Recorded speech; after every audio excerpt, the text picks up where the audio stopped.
दोस्तों गजब हो गया। दोस्तों भीम आर्मी के चीफ और आजाद समाज पार्टी के राष्ट्रीय अध्यक्ष तथा नगीना के सांसद चंद्रशेखर आजाद और भीम आर्मी के राष्ट्रीय अध्यक्ष विनय रतन सिंह में कुछ अच्छा नहीं चल रहा है, क्योंकि जिस तरीके से लाइव आकर विनय रतन सिंह के द्वारा जो आरोप प्रत्यारोप चंद्रशेखर आजाद के ऊपर लगाने का काम किया गया है, ऐसा लग रहा है कि लंबे समय तक अब विनय रतन सिंह जो है चंद्रशेखर आजाद के साथ नहीं रह सकते हैं, या फिर विनय रतन सिंह किसी बड़ी पार्टी के शिकार हो गए हैं, या फिर किसी बड़ी पार्टी के इशारे पर विनय रतन सिंह के द्वारा इस तरीके से आरोप लगाया जा रहा है, या फिर जो आरोप विनय रतन सिंह लगा रहे हैं वो 100% सच है। पूरी खबर आपको विस्तार से बताऊं, उससे पहले नए दर्शकों को अपना परिचय दे देता हूं। नमस्कार, मैं नरेंद्र बसंत हूं और आप जनतंत्र खबर देख रहे हैं। देखिए, आज से ठीक 2 दिन पहले भीम आर्मी के राष्ट्रीय अध्यक्ष विनय रतन सिंह फेसबुक लाइव आते हैं और फेसबुक लाइव आकर चंद्रशेखर आजाद के खिलाफ में बयानबाजी करने का काम करते हैं। लाइव में विनय रतन सिंह कहते हैं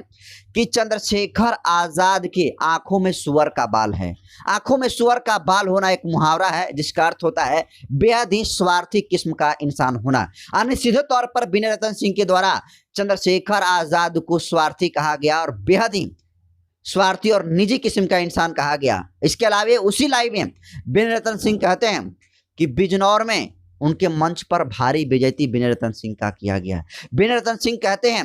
कि जिस तरीके से मंच पर राष्ट्रीय अध्यक्ष होने के नाते हमारे साथ जो धक्का मुक्की होने का काम किया गया, ये बर्दाश्त के बाहर है, और इसी वजह से विनय रतन सिंह आहत होते हैं और लाइव में आकर लंबी चौड़ी जो है बात कहते हैं और चंद्रशेखर आजाद पर कई तरीके से आरोप लगाने का काम करते हैं। उसके बाद जैसे विनय रतन सिंह चंद्रशेखर आजाद पर आरोप लगाते हैं, भीम आर्मी आजाद समाज पार्टी के जितने सारे विरोधी विचारधारा वाले लोग हैं वो तरह तरह से तंज कसने का काम करते हैं, टोट कसने का काम करते हैं और चंद्रशेखर आजाद का मजाक उड़ाने का काम करते हैं। और ये कहने लग जाते हैं लोग कि जो विनय रतन सिंह चंद्रशेखर आजाद को मुख्यमंत्री बनाने की बात कह रहे थे, आज वही विनय रतन सिंह चंद्रशेखर आजाद के ऊपर आरोप लगाकर कह रहे हैं कि चंद्रशेखर आजाद की आंखों में सुअर का बाल है। लेकिन दोस्तों ये सच नहीं है। सच क्या है तो आप देखिए, 4 जून को जब सत्ता परिवर्तन यात्रा की शुरुआत बिजनौर जिले से हो रही थी, तब कमल सिंह वालिया को भी बोलने का मौका मिला,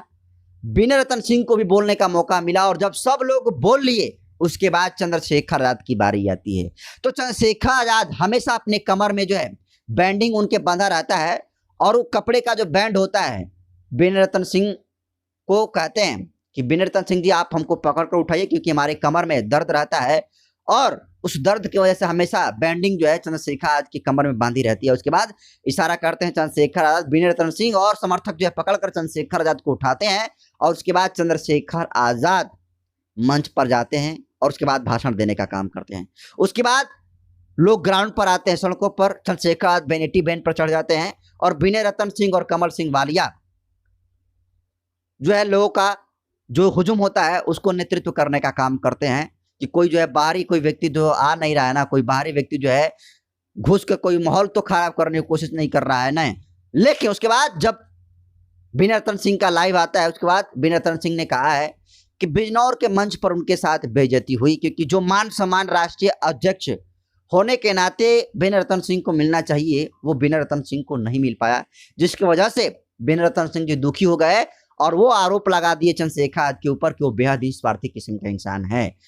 उसके बाद जिस तरीके से बातें कही जा रही है, पहले उस बात को देखिए, उसके बाद मैं आपको कहूँगा। तो सबसे पहले मैं आपको बता दूं कि ये जरा आप राजन गौतम का पोस्ट को देखिए। राजन गौतम जो कि चंद्रशेखर आजाद के शुरुआती दौर से साथ देने का काम कर रहे हैं, विनय रतन सिंह की इस बात पर पोस्ट करते हैं चंद्रशेखर आजाद के साथ तस्वीर को शेयर करते हुए, जिसमें राजन गौतम लिखते हैं कि हर कदम पर मेरा साथ देने वाले मेरे नेता चंद्रशेखर आजाद गांव की गलियों से शहर की सड़कों तक, फिर सड़कों से जेल और जेल से संसद तक हम अपने नेता के साथ खड़े रहे हैं। आगे भी संसद से उत्तर प्रदेश की सत्ता और भारत में सरकार बनाने तक भी हर कदम पे चंद्रशेखर जी के साथ रहेंगे। इस बीच हम ना अपमान महसूस करेंगे और न ही पद प्रतिष्ठा का लालच करेंगे, क्योंकि हमारा आंदोलन बाबा साहब के सपनों का भारत बनाने के लिए है। हमारा निजी स्वार्थ हम बहुत पीछे छोड़ आए हैं। हमारे समाज के अंतिम व्यक्ति को सम्मान भरा जीवन मिले, इसके लिए हम संघर्षरत हैं। हमारा स्वाभिमान चंद्रशेखर आजाद, हमारा अस्तित्व भीम आर्मी, हमारी पहचान आजाद समाज पार्टी कांसीराम। तो जो राजन गौतम है, जो चंद्रशेखर आजाद के दोस्त हैं, वो इस पोस्ट को लिखते हैं और वो कह रहे हैं कि हम अपने निजी स्वार्थ को बहुत पीछे छोड़कर आए हैं, हम अपने मान सम्मान को दरकिनार करके हम आजाद समाज पार्टी को मजबूत करने में लगे हैं। इस समाज के आखिरी व्यक्ति तक सामाजिक न्याय पहुंचे, समाज के आखिरी व्यक्ति तक योजनाओं का लाभ पहुंचे, समाज के आखिरी पंक्ति में खड़ा व्यक्ति को न्याय मिले, इसके लिए आजाद समाज पार्टी जो है पहल कर रही है और इसके लिए हमारा निजी स्वार्थ आड़े हाथ नहीं आ सकता है। तो जो बात राजन गौतम कह रहे हैं, ये बात से लेसन लेना चाहिए विनय रतन सिंह को। अगर मान के चलिए कि अगर बिजनौर के मंच पर गलती जाने अनजाने में अगर समर्थकों के द्वारा हुई होगी, अगर विनय रतन सिंह को धक्का मुक्की हो गई, अगर विनय रतन सिंह को अगर मान सम्मान उस तरीके से नहीं मिला, तो विनय रतन सिंह को इतना बड़ा बयान चंद्रशेखर के खिलाफ में नहीं देना चाहिए कि चंद्रशेखर की आंखों में सुअर का बाल है। ये बयान देकर वो चंद्रशेखर का इमेज को नहीं घटाया, बल्कि खुद के इमेज को उन्होंने डाउन करने का काम किया है। क्योंकि जरा आप इस तस्वीर को देखिए, भीम आर्मी जब बनती है तो ये अकेले की भीम आर्मी नहीं बनती है। आपको बता दूं कि भीम आर्मी बनाने में जिन चेहरों का सबसे बड़ा रोल है, आप इस तस्वीर में देखिए। इस तस्वीर में सिर्फ आपको 4 लोग दिखाई दे रहे हैं, जिसमें विनय रतन सिंह है, कमल सिंह वालिया है, चंद्रशेखर आजाद है और मनजीत सिंह नौटियाल है। लेकिन इसके अलावे एक और शख्स हैं जिनका नाम सतीश कुमार है। सतीश कुमार, मनजीत सिंह नौटियाल, चंद्रशेखर आजाद, कमल सिंह वालिया और विनय रतन सिंह मिलकर भीम आर्मी को जुलाई 2015 में बनाने का काम किया था। उसके बाद 2017 में जब सहारनपुर में सबीर कांड होता है, उसके बाद चंद्रशेखर आजाद के ऊपर एनएसए लगता है, रासुका लग जाती है, राष्ट्रीय सुरक्षा कानून चंद्रशेखर आजाद के ऊपर लग जाता है और धारा विनय रतन सिंह के ऊपर भी लगता है। कमल सिंह वालिया भी उसके शिकार होते हैं और मनजीत सिंह नौटियाल भी उसके शिकार होते हैं और ये चारों पांचों दोस्तों के ऊपर एफआईआर होता है और सारे लोग जेल की सजा काटने का काम किया। और जब जेल से बाहर आए तो नेतृत्व करने की क्षमता चंद्रशेखर आजाद में इन चारों लोगों से ज्यादा थी और इसीलिए चंद्रशेखर आजाद भीम आर्मी के चीफ बने और आजाद समाज पार्टी के राष्ट्रीय अध्यक्ष बने। क्योंकि जेल से निकलने के बाद किसी ने अगर जनता के सही भरोसों को जीतने का काम किया, जनता ने किसी इंसान पर भरोसा जेल से निकलने पर जताने का काम किया, तो चंद्रशेखर आजाद जी थे और चंद्रशेखर आजाद उसके बाद आंदोलन करते हैं और आज सबके सामने नतीजे हैं। लेकिन विनय रतन सिंह को सोचना चाहिए और लेसन लेना चाहिए राजन गौतम से कि राजन गौतम ने कहा है कि हम निजी स्वार्थ को, पद प्रतिष्ठा को हम बहुत पीछे छोड़कर आए हैं। अगर सचमुच में कमल सिंह वालिया हो चाहे विनय रतन सिंह हो, आपको बता दूं कि ये बनाए थे एक साथ में, लेकिन मनजीत सिंह नौटियाल से मनमुटाव होता है और मनजीत सिंह नौटियाल जो है अपना अलग रास्ता बनाते हैं और वो जय भीम आर्मी स्थापना कर लेते हैं और अभी भी वो अलग ही काम कर रहे हैं। लेकिन विनय रतन सिंह का आज जो इमेज बना है वो चंद्रशेखर आजाद की वजह से बना है, इसमें कहीं दो राय नहीं है। अगर आज कहीं विनय रतन सिंह चले जाएं और चंद्रशेखर आजाद वहां पर कह दें कि वहां पर इनको रिसीव नहीं करना है, तो कोई रिसीव करना नहीं आएगा। लेकिन जहां पर चंद्रशेखर आजाद पहुंच जाए और विनय रतन सिंह कह देंगे कि चंद्रशेखर का स्वागत करने के लिए नहीं जाना है, चंद्रशेखर की रैलियों में नहीं जाना है, तो विनय रतन सिंह हो, कमल सिंह वालिया हो, सतीश कुमार हो, मनजीत सिंह नौटियाल है, इनकी कोई बात नहीं मानेगा। क्योंकि चंद्रशेखर आजाद अब लोगों के इमोशन बन चुके हैं। तो जो आरोप विनय रतन सिंह ने चंद्रशेखर आजाद के ऊपर लगाने का काम किया है, उससे ज्यादा डाउन चंद्रशेखर आजाद को ज्यादा उससे नुकसान नहीं होगा, उससे ज्यादा नुकसान विनय रतन सिंह को हुआ है। और विनय रतन सिंह ने साबित कर दिया कि स्वार्थी किस्म के इंसान कोई है तो चंद्रशेखर आजाद नहीं बल्कि विनय रतन सिंह है, क्योंकि इन्होंने इनका बेइज्जती हुआ मंच पर और इनको सीधे तौर पर चंद्रशेखर आजाद को टारगेट कर दिए और ये भूल गए दोस्ती को, ये भूल गए कि 2027 का चुनाव नजदीक है और इतना बड़ा बयान का आजाद समाज पार्टी पर कितना प्रभाव पड़ेगा। तो कहीं ना कहीं जो विनय रतन सिंह लाइव आकर आरोप लगाने का काम चंद्रशेखर के ऊपर किया है, ये बिल्कुल ही ना समझी वाला बयान है, बिल्कुल बचकानी वाला बयान है। और उसके बाद देखिए जो रोहिणी घावरी है, इस पोस्ट को लेकर रोहिणी घावरी जो अक्सर चंद्रशेखर पर आरोप लगाने का काम करती है, पोस्ट करती है, पोस्ट करके लिखती है डॉक्टर रोहिणी घावरी। और रोहिणी घावरी का इसमें आपको चेहरा भी स्पष्ट हो जाएगा कि रोहिणी घावरी को कौन जो है लंच कर रहा है और रोहिणी घावरी के पीछे किसका हाथ है, और कौन जो है चंद्रशेखर आजाद को राजनीतिक तौर पर चाहता है कि हरासमेंट हो जाए। देखिए डॉक्टर रोहिणी घावरी पोस्ट करके लिखती है चंद्रशेखर विनय रतन सिंह का डालकर, इसमें लिखती है कि चंद्रशेखर द्वारा की गई बेइज्जती से परेशान होकर भीम आर्मी के राष्ट्रीय अध्यक्ष विनय रतन ने किया आत्महत्या का प्रयास। विनय भाई, इस कठिन समय में मैं आपके साथ हूं। मैं जानती हूं कि धोखे की तकलीफ क्या होती है। मैं आपको सलाह दूंगी कि अपना राजनीतिक भविष्य बनाओ और विधायक बनकर इस आदमी को बताओ कि समाजवादी पार्टी से टिकट मैं दिलवा दूंगी, वादा है। देखिए कह रहे हैं कि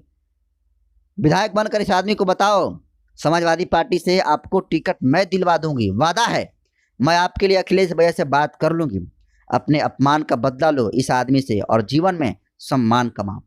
विनय रतन सिंह के पोस्ट डालकर लिखती है कि विनय रतन सिंह जी, आप समाजवादी पार्टी में आ जाइए, मैं आपको टिकट दिलवाने का काम करूंगी और ये वादा है। तो आप समझिए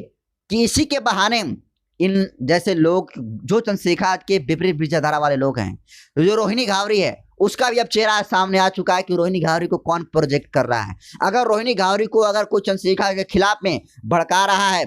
तो समाजवादी पार्टी अखिलेश यादव है, क्योंकि आज जब विनय रतन सिंह ने चंद्रशेखर के ऊपर आरोप लगाया तो रोहिणी घावरी ने वो सच उगल दिया जो आज तक भ्रम में लिखने का काम कर रही थी। आज वो स्पष्ट कर दी कि वो जो है समाजवादी पार्टी से कितनी करीब में है और अखिलेश यादव के द्वारा ये रोहिणी घावरी जो है बिल्कुल प्रोजेक्टेड हो रही है। और ये कह रही है कि मैं वादा करती हूँ, दावा करती हूँ कि आपको टिकट दिलवाने का काम समाजवादी पार्टी की तरफ से मैं करूंगी। तो आप समझिए कि कितने बड़ा शिकार चंद्रशेखर के खिलाफ में कितनी बड़ी जो है साजिश हो रही है। तो एक लाइन है कि 1000 बर्फ गिरे, लाख आंधियां उठी, लेकिन वो फूल खिलके रहेंगे जो खिलने वाले होंगे। चाहे विनय रतन सिंह हो, कमल सिंह वालिया हो, मनजीत सिंह नोटियाल हो, सतीश कुमार हो, ये पांचों लोगों ने मिलकर भीम आर्मी को बनाने का काम किया था और सबका संघर्ष बराबर का है, इसमें कहीं दो राय नहीं है। लेकिन हाँ, आज जो चंद्रशेखर आजाद का सामाजिक और राजनीतिक जो कद बढ़ चुका है, उस कद को अब कोई जो है हरासमेंट नहीं कर सकता है। अगर उस कद को चंद्रशेखर आजाद भी कम करने की कोशिश करेंगे तो कम नहीं हो सकता है। विनय रतन सिंह, कमल सिंह वालिया और इनके सौर लोग को क्या ही कहा जा सकता है। मैं तो सीधे तौर पर यह कहूंगा कि चाहे विनय रतन सिंह हो या फिर कमल सिंह वालिया हो, इनको चंद्रशेखर के साथ मिलकर मजबूती के साथ सारे सिकवे गिले भुलाकर अपना निजी स्वार्थ को छोड़कर बहुजन समाज के लोगों के पक्ष में आवाज को बुलंद करने की जरूरत है। अन्यथा मनजीत सिंह नोटियाल भी साथ में थे और अलग होकर उन्होंने पार्टी बनाया, संगठन बनाया और आज वो क्या उखाड़ लिए, ये आप विनय रतन सिंह जी और कमल सिंह वालिया आप देख लीजिए।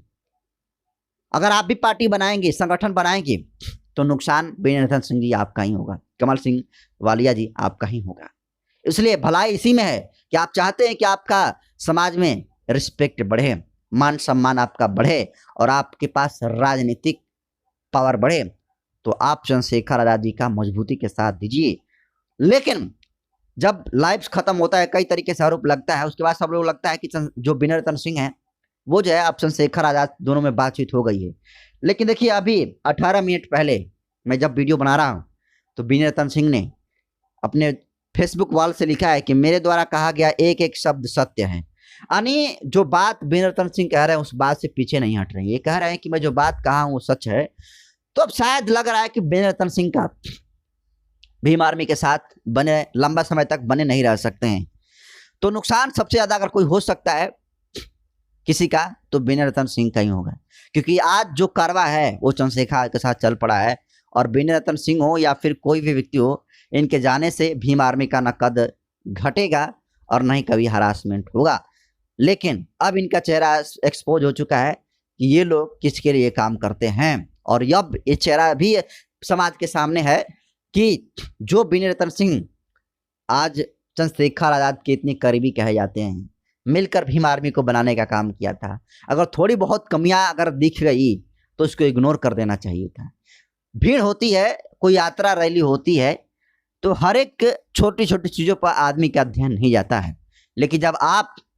राष्ट्रीय नेतृत्व करता है और आप ही जब इस तरीके से लफ्ज़ों का इस्तेमाल करेंगे तो बाकी छोटे छोटे कार्यकर्ताओं का तो मनोबल डाउन होगा ही। इसलिए भलाई इसी में है कि आप मिलकर चंद्रशेखर जी के साथ दीजिए और आज़ाद समाज पार्टी को मजबूत करिए और मिलकर चुनाव लड़िए और आपको निश्चित तौर पर 2024 में जो आपको सफलता देखने को मिली उससे 10 गुना सफलता आपके 2027 के चुनाव में देखने को मिलेगा। लेकिन हाँ, ये साथ में रहेंगे आप तभी, अन्यथा चंद्रशेखर आजाद आप साथ में रहेंगे चाहे नहीं, चंद्रशेखर तो राजनीतिक सफलता हासिल करेंगे ही, लेकिन चंद्रशेखर आजाद से अलग हटकर अगर विनय रतन सिंह और कमल सिंह वालिया ये भ्रम पाले हुए हैं कि हम जो है बहुत बड़ा तीर मार देंगे, तो आपको देखना चाहिए मनजीत सिंह नौटियाल का राजनीतिक कैरियर क्या चंद्रशेखर से अलग होने के बाद वो न घर के हैं और न ही घाट के। इसलिए इस वीडियो को ज़्यादा से ज़्यादा शेयर करिए और पहुंचाइए विनय रतन सिंह जी के पास।